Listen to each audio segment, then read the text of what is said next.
Welcome to the Yoga and Consciousness Forum. We're very excited to be here tonight. This is a celebration of Yoga Sanga's first birthday.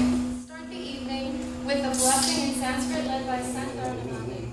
Shamno mitra shamvaruna shanno bhavatya aryama shamna indro brihaspati shamno vishnu gurukrama om namo brahmane namaste vayu. And on the website you will find a calendar of events, teachers directory.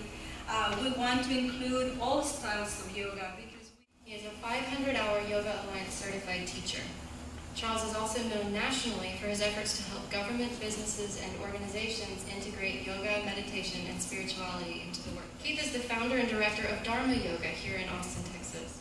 He has written extensively about spirituality and meditation, and is the author of 2 books on Buddhism, Hungry Mind, and You Are Not Here, and other works of Buddhist fiction. Peggy Kelly, founder of the Austin Yoga Institute, where we sit this evening. She began her study of yoga in the late 60s and has studied with BKS, Gita, and Prashant Iyengar, as well as various other senior teachers in the Iyengar lineage of Ayurveda. Peggy, thank you for opening up your space to us this evening and being here. Please. Craig is a clinical herbalist and acupuncturist in private practice, specializing in traditional Chinese medicine, Ayurveda, yoga, and Jyotish. He is the recipient of the prestigious Vedic Award, awarded by David Frawley of the American Institute of Vedic Studies. A little bit earlier, Sant Dharamananda, who did our Sanskrit blessing this evening. Sant holds a PhD in Eastern philosophy. He is a national award musician of Trinidad and Tobago. Sant is also the director of the Himalayan Education Center in Wisconsin. 200,000 years ago, someone invents fire. How long did we have to absorb that and recover our balance, to create new myths, new philosophies? Thousands and thousands and thousands of years for us to change. Now change is coming exponentially fast and we don't have that luxury anymore. When I thought about this, I realized that what we learn from yoga and meditation, some of the qualities we learn there are going to become increasingly more valuable. One of the things that I've learned from yoga, and that is to be in the present moment. I'm not saying I'm there all the time, but I've learned to value it. And when I'm found resilient in our minds, in our consciousness, learning how to let go, this detachment. What is consciousness? What is awareness? Consciousness is awareness. Awareness is the witness self, that thing that's hearing my voice enter through your ears, that thing that's feeling the air on your skin, the thing that feels and smells and senses through the portals of the body. The meditation cushion really becomes the laboratory, the playground on which we start cultivating the skills to drop into awareness, to be mindful. Yoga Chitta Vritti Nirodha, which translates oftentimes as the stilling of mental activity leads to the end of suffering, leads to union with our higher self. Or Nirodha. And while Nirodha oftentimes is translated as the circle of rocks around a campfire. If you think of the fire as being the vritti, the equivalent of the vritti, the mental activity. And if we're not mindful, that flaming vritti, that mental activity, emotions that we feel can overwhelm us. We begin to identify with it. A yoga practice is an opportunity to focus on the nirodha, the stones around the fire.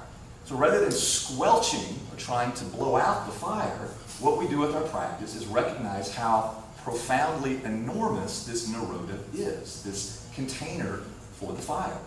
The container is literally consciousness, awareness, the canvas on which all of this takes place. To let go. To recognize where we hold energetically in the body, hold physically in the body, and begin to let go of it. So we both physically and energetically begin to dilate and awaken to our full potential. So each of the systems from India has offered a viewpoint, a darshan, a vision into something which helps you see that you're beyond what society is telling you that you are. So one of the greatest gifts from a yogic perspective is that we are beyond gender, we are beyond race, we are beyond anything. Some smaller temples in India oftentimes will have a deity that sandalwood paste has been put on so much that you can't see the deity anymore. It's just a large red paste, and someone will say it's Ganesh and Shiva, and you can't even see it. But we know inside there that's something existing. So we can think about it, all the layers of things that are painted onto us that we know we should always remember that there's something very special and precious inside of there, which is beyond something that can be bought or sold or manipulated. And also, too, something that is not inside of that. I think another critical point to understand is that moksha and samadhi is not something that we can commodify. In other words, what I'm saying, it's not something that we have to achieve or grab hold on to. It is a natural state. The Eastern teachings were adamant about this. You can see it in the Hindu strain, you can see it in the Buddhic strain, that it was a natural state. It wasn't something that you had to do. We often think that to achieve something, we have to do something.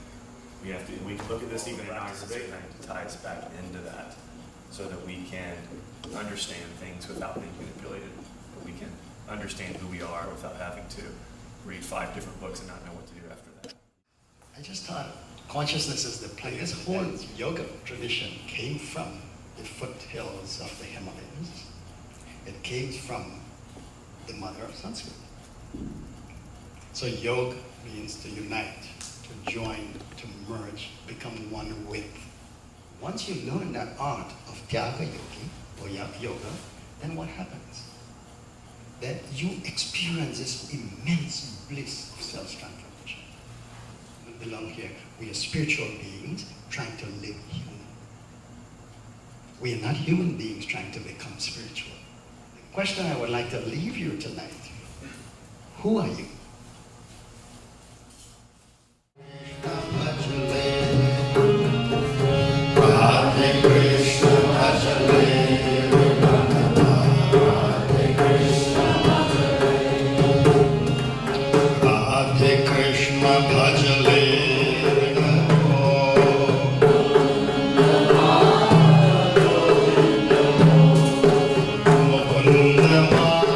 It was wonderful. Thank you very much. Really, really wonderful, very peaceful, and really enjoyed the speakers and just being in the space of celebration and all the love and the sharing.